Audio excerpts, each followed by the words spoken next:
Permisi. Ya, silakan duduk, Mbak. Ya, ya. Gimana, Mbak? Ada yang bisa saya bantu? Ini Mbak, saya mau mengetahui apa itu nutrisi pada remaja. Baik, Mbak. Kalau begitu, perkenalkan, saya Dian Tasya yang bertugas pada pagi hari ini. Ya. Di sini saya akan menjelaskan tujuan tindakan terkait nutrisi pada remaja. Tujuannya supaya Mbaknya tahu mengenai nutrisi apa saja yang baik buat remaja. Kemudian saya akan menjelaskan prosedur tindakan pada hari ini, di mana saya akan menjelaskan terkait nutrisi pada remaja yang baik bagaimana, gizi seimbangnya gimana, supaya Mbaknya tahu dan mengerti. Ya. Nah, apakah Mbak sudah siap? Ya. Baik, jika Mbaknya sudah siap, menjaga privasi pasien. Kemudian saya izin mencuci tangan dulu ya Mbak ya. Ya, silakan. Cuci tangan. Kemudian sebelumnya saya akan menanyakan identitas Mbaknya ya. Ya. Namanya siapa Mbak? Dian. Dian ya. Ya. Umurnya berapa Umur tahun? saya 26 tahun. 26 tahun. Agamanya apa Mbak? Agamanya Kristen Protestan. Untuk suku bangsanya? Suku bangsa Indonesia. Indonesia ya. Ya. Golongan darahnya sudah tahu Mbak? Sudah. Golongan darahnya apa Mbak? Golongan darah saya AB. AB ya. Kemudian pendidikan terakhirnya? Pendidikan terakhir SMA. SMA. Mhm. Sekarang bekerja di mana Mbak? Di pabrik. Pabrik ya. Ya. Sekarang sudah menikah apa belum? Belum. Belum ya. Mhm. Alamat tinggalnya sekarang di mana? Sekarang saya di Maguwo. Maguwo ya. Ya. Nomor teleponnya berapa Mbak? 081 081 237 237 049 049 777. 777. Sebelumnya, apakah Mbak sudah mengetahui terkait nutrisi pada remaja? Belum, Mbak. Baik, jika Mbaknya belum, saya akan menjelaskan terkait pengertian dari nutrisi pada remaja. Ya. Nutrisi merupakan komponen penting yang menunjang kelangsungan proses tumbuh kembang. Nah, selanjutnya saya akan menjelaskan pentingnya nutrisi untuk remaja, yaitu karena pada kelompok remaja mengalami pertumbuhan cepat, memasuki usia pubertas, kebiasaan jajan, kemudian menstruasi dan perhatian terhadap penampilan fisik seperti body image pada remaja putri. Selanjutnya menjelaskan gizi seimbang pada remaja. Yang pertama, biasakan makan 3 kali sehari bersama keluarga. Untuk memenuhi kebutuhan zat gizi selama sehari dianjurkan agar anak makan secara teratur 3 kali sehari, mulai dengan sarapan atau makan pagi, siang, dan makan malam, untuk menghindari anak-anak mengonsumsi makanan yang tidak sehat atau makanan yang tidak bergizi. Anjurkan agar selalu makan bersama keluarga. Untuk sarapan setiap hari itu sangat penting untuk anak-anak, oleh karena mereka sedang tumbuh dan mengalami perkembangan otak yang sangat tergantung pada asupan makanan yang sangat teratur.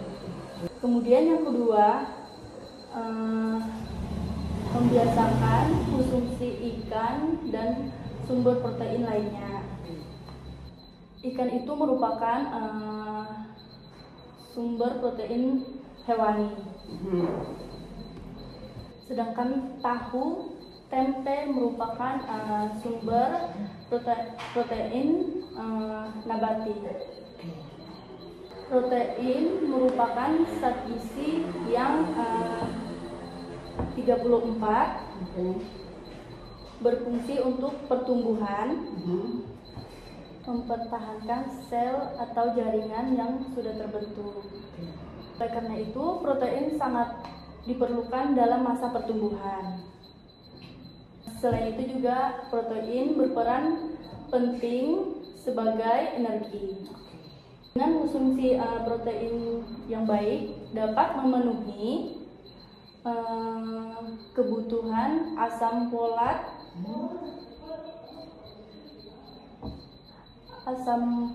asam amino esensial, yaitu asam amino yang dikonsumsi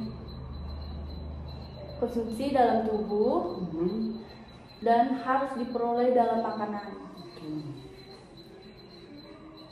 Protein hewani memiliki kualitas yang lebih baik dibandingkan protein nabati, karena komposisi asam amino lebih komplit dan asam amino esensial lebih banyak.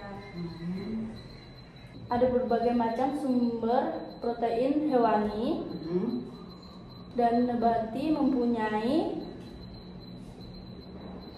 kandungan protein yang berbeda. Oleh karena itu, mengkonsumsi protein berbagai macam variasi. Kan selain sebagai sumber protein, juga sebagai sumber lemak. Konsumsi ikan dianjurkan lebih banyak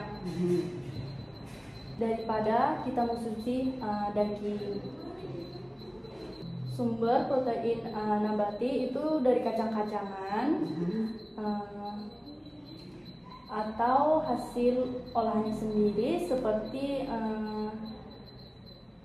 tahu dan tempe. Itu banyak dikonsumsi masyarakat juga.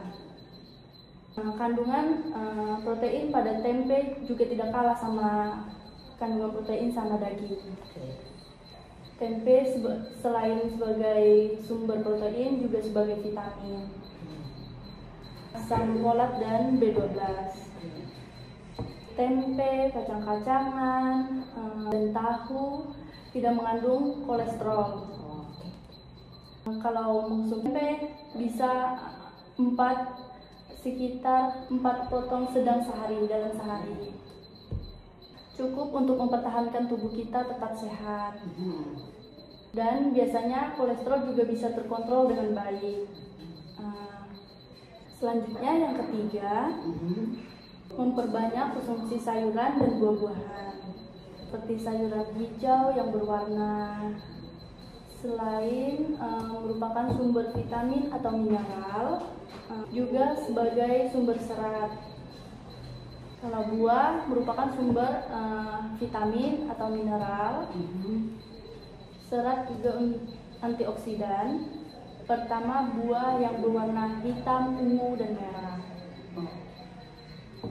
Dengan mengkonsumsi sayuran dengan buah-buahan, harusnya kita sering harus bervariasi, sehingga kita bisa memberikan beragam sumber vitamin.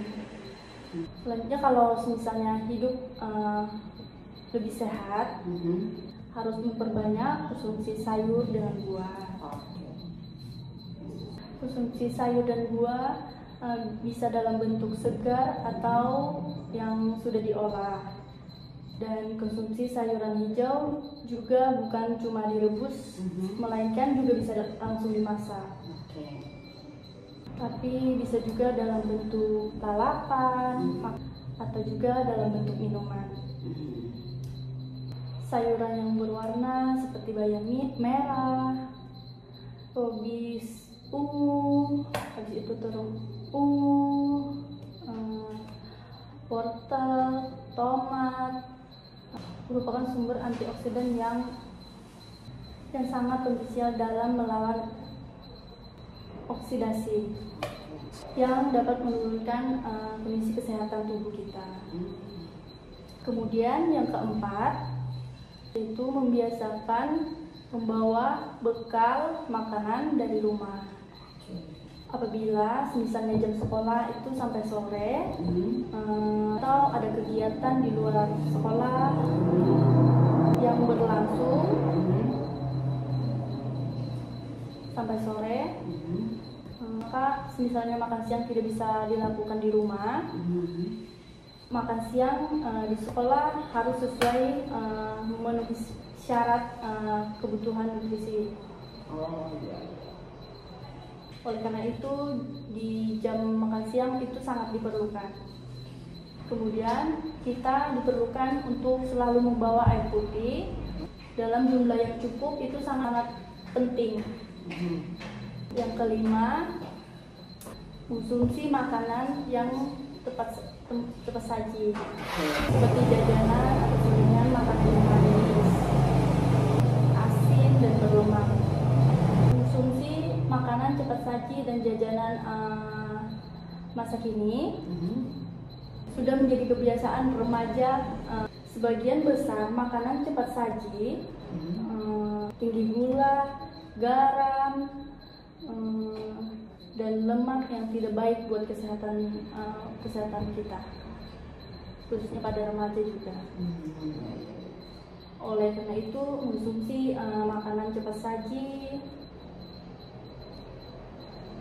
dan makanan jajanan sangat-sangat harus dibatasi.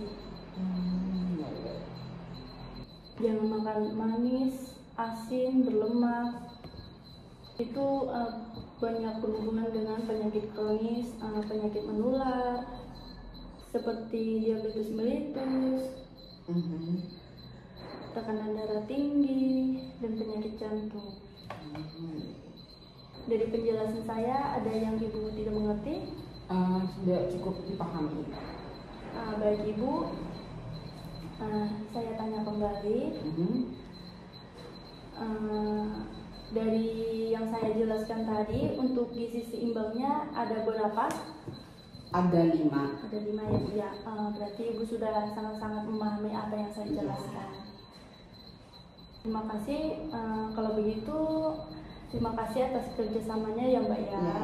Kemudian kalau ada apa-apa, Mbak bisa datang kembali ke sini, bisa menanyakan apa yang Mbak rasakan atau ingin konsultasi apa kayak gitu, bisa datang kembali ya Mbak ya. Baik, sekian dari saya. Terima kasih atas kerjasamanya ya Mbak ya. Terima kasih Suster Tasya. Ya, sampai jumpa ya. Saya permisi dulu. Iya. Kemudian melakukan dokumentasian. Habis itu mencuci tangan kembali.